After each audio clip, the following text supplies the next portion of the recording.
Dan, on its face, this is pretty compelling stuff. You don't expect to see a man with a baby at midnight and 4 a.m. Yeah. All right. Well, first, let's start with the fact that eyewitness testimony tends to be notoriously unreliable. That's number one. And number two is the fact that Deborah Bradley says that the baby was wearing clothes. And these are all accounts of a baby with just a diaper on. With that said, the consistency of these two accounts is interesting.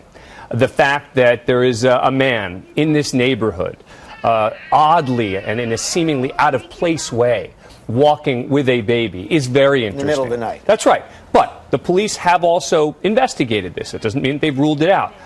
This is an interesting development. It's an important development, but I don't think we can necessarily say this is the case. Because the reports of this handyman were one of the first things they looked into. That's right. And so I assure you, when we hear in the report that the woman's been interviewed 4 times, the authorities would say, look, we have been looking into this again and again and again, and so far they're not drawing any conclusions. You said something interesting right at the top. Why are eyewitness accounts notoriously unreliable? Because people tend to have great confidence in what they thought they saw, and then it turns out very often that they didn't see what they said they saw. In fact, around the country right now, law enforcement organizations are evaluating what to do about the problem of eyewitness testimony, because it sounds, when we talk in a trial, they say, is there an eyewitness? Yes, this eyewitness testified to X, Y, and Z. But then when you actually look at how much eyewitness testimony ought to matter, it ought not matter that much, because it tends to be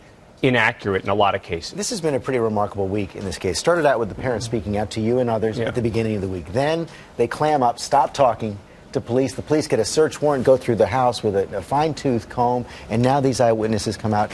Where does the investigation go now as we're heading to the 4th week? The investigation ought to go in 2 ways. It ought to go both towards the parents and away from the parents. And that's the key, is the police ought to be looking at everything. And if they're not, then there's a problem.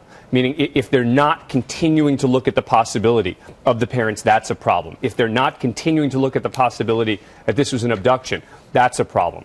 I think that the authorities simply don't know what to make of this. I think that they have some level of distrust for the parents, and I think that's leading them to focus on the parents.